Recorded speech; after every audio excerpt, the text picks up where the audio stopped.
नहीं लगेगा, पर 2-3 महीने जब मैंने पढ़ा तो मुझे अच्छा लगने लगा। मैंने स्टार्ट करी अपनी जर्नी। फिर मैंने नोट्स वगैरह सारे मंगा लिए, दिल्ली से सारे नोट्स वगैरह मंगाए। और जहाँ मैंने सिर्फ उन लेक्चर्स को देखा है जहाँ मुझे दिक्कत आती है। जैसे मान लीजिए मैं कोई टॉपिक पढ़ रहा हूँ, सपोज दैट लक्ष्मीकांत रखी है, तो लक्ष्मीकांत को कोई टॉपिक में पढ़ रहा हूँ तो मुझे लगा कि यार नहीं, ये मुझे समझ में नहीं आ रहा, तो मैं यूट्यूब में गया, उतना लेक्चर मैंने देख लिया, बात खत्म।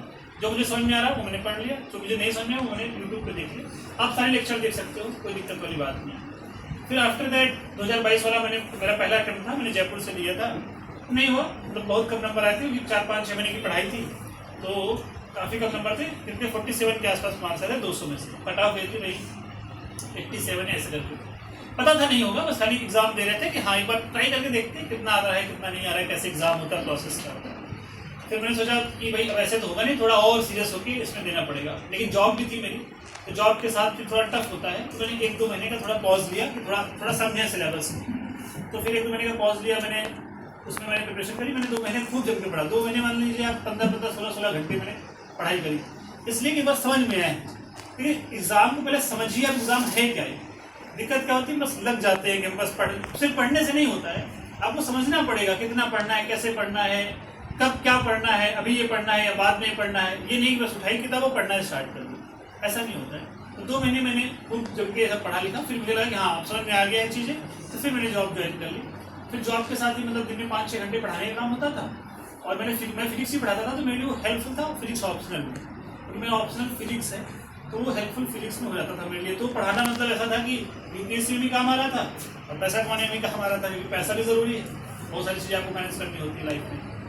तो फिर मैं लेकिन 5-6 घंटे, 4 घंटे, 5 घंटे, 6 घंटे, मतलब जितना समय मुझे मिला तो मैं निकाल देता था। हाँ, अब इसमें क्या होता है, इसमें आपके दोस्त छूट जाते हैं। मैं पिछले 3-3.5 साल मैंने अपने किसी भी, मेरे बहुत खास दोस्त, मतलब बहुत ही खास दोस्त हैं, किसी की शादी मैंने अटेंड नहीं करी क्योंकि टाइम ही नहीं, या कुछ भी फंक्शन है दोस्त का, कुछ भी है, या दोस्त का बर्थडे है तो वो भी मिस नहीं किया, टाइम ही नहीं।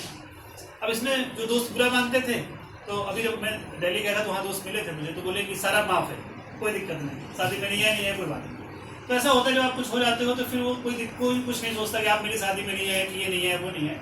तो ये इसलिए बता रहा हूँ कि इतना मत सोचो कि ये दोस्त बुरा मान जाएगी या दोस्त बुरा मान जाएगा कि उसके बर्थडे में नहीं गए या उसको टाइम नहीं दिया, उसको मतलब कुछ भी, तो इतना बुरा मानने की जरूरत नहीं है। फोकस ऑन योर सेल्फ, अपने को, मैं हमेशा ये बोलता हूँ कोई भी हो, अपने को समय दो।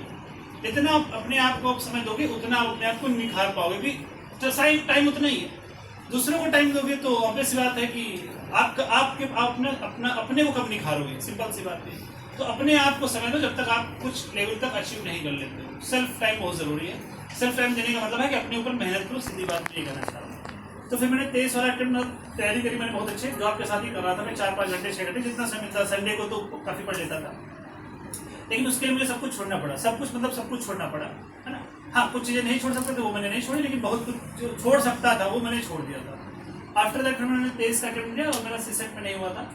सीसेट में सिर्फ इसलिए नहीं होता कि मेरा सीसेट था तो ये तो मुझसे हो ही जाएगा, तो नॉर्मल सी चीज़ है, ये तो मुझसे हो जाएगा, बट नहीं हुआ। तो तब से समझ में आया कि यूपीएससी का कोई भी सब्जेक्ट है उसको सीरियसली लेना है, मतलब रेस्पेक्ट देनी है उसको, ये नहीं कि ठीक है हो जाएगा, हवा में नहीं लेना है। फिर मैं चला गया। मैं थोड़ा सा, ऑब्वियस सी बात है, जब आप फेल होते हैं तो आपको दुख ही लगता है। तो मैंने सोचा आप क्या करें, तो मैंने कहा चलो नई जगह चलते हैं, जयपुर बहुत हो गया, दिल्ली बहुत हो गया। तो मैं शिमला गया, एक साल के लिए शिमला गया, क्योंकि शिमला थोड़ा पीसफुल प्लेस है और थोड़ा सा अच्छा लगता है शिमला वगैरह में। तो मैं 1 साल शिमला फिर रुका 2023 से, वही जून, अप्रैल, मई 2023 से फिर जून 2024 तक मैं शिमला रुका। फिर ये वाला जो अटेम्प्ट है 2024 वाला, मैंने शिमला रह के मतलब जॉब भी करी, और जॉब के साथ क्योंकि मैं टीचिंग करता था तो मेरे लिए कहीं भी जॉब लेना मतलब टफ काम नहीं था, कहीं भी आप ले सकते हैं। तो फिर 1 साल मैंने फिर शिमला रह के प्रिपरेशन करी, वहाँ भी पढ़ाता था। दिन में 9 से 5:30 के बीच क्लास होती थी, बीच में 2 घंटे का ब्रेक होता था, तो उसमें पढ़ाई तो होती नहीं। तो सुबह जितना समय मिला, रात में जितना समय मिला, 5-6 घंटे, 4 घंटे, 5 घंटे, क्योंकि वहाँ ठंड बहुत ज़्यादा पड़ती है, तो आप रात में बहुत लेट तक नहीं पढ़ सकते कि आप 12 बजे तक पढ़ रहे हो, ऐसा नहीं हो सकता। अब 10 साढ़े 10 तक इतनी ठंड होती है कि आप लाइब्रेरी में बैठ ही नहीं सकते। तो वहाँ लेकिन इतना समय मुझे मिलता था, मैं पढ़ता था। फिर 24 वाला अटेम्प्ट मैंने शिमला से दिया, तो पहले प्रीलिम्स हुआ, फिर मैंने पहली बार 3 महीने के लिए लगातार जॉब छोड़ी, फिर प्रीलिम्स हो गया, तो अब लगा कि मेंस में और अच्छे से फोकस करना पड़ेगा। फिर मैं शिमला छोड़ के दिल्ली आया, दिल्ली मैंने 3 महीने वही जॉब छोड़ के, कोचिंग वगैरह मैंने नहीं, जॉब छोड़ के तैयारी करी। टेस्ट सीरीज में मार्केट से ले आता था फ्री की, और वो वही लगा देता था। 1-2 मिनट जो जिनको मैं जानता था सीनियर से, तो उनसे अपना गाइड ले लेता था कि ऐसे करके कैसे इसमें और सुधार करें और क्या कर सकते हैं, इस तरीके से। फिर मैंने मेंस दिया, मेंस के बाद फिर मैं चला गया तुरंत जॉब के लिए, फिर मैं पुणे चला गया। तब मैंने फिजिक्स वाला ज्वाइन करी फिर पुणे में। तो फिर जब मेरा मेंस का रिजल्ट आया दिसंबर में, तो मैं फिजिक्स वाला में था। फिर मैं 1 महीने के लिए फिर इंटरव्यू के लिए दिल्ली आ गया, फिर इंटरव्यू दिया, फिर पुणे निकल गया। अभी फिर वही पुणे में जब अभी मैं जब जिस दिन मेरा रिजल्ट आया उसके मतलब उस दिन मैं क्लास ही ले रहा था। तो रिजल्ट आया तो बच्चों को था कि सर आपका रिजल्ट आने वाला है, ये है वो है ऐसे करके। तो जब रिजल्ट आया तो बच्चों को रिजल्ट लगा तो वो भी खुश हुए, फिर खूब सारे पेरेंट्स, खूब बच्चे, तो अच्छा लगता है। तो जैसे सबको अच्छा लगता है कि आप में से किसी का सिलेक्शन होता है, तो इस तरीके से सबको अच्छा लगता है कि चाहे टीचर का सिलेक्शन हो या बच्चों का सिलेक्शन हो, तो मैं अच्छा लगता है। फिर अभी मैं पुणे से फिर मैं दिल्ली आया, दिल्ली से फिर अभी कल आया था मैं, कल मॉर्निंग में।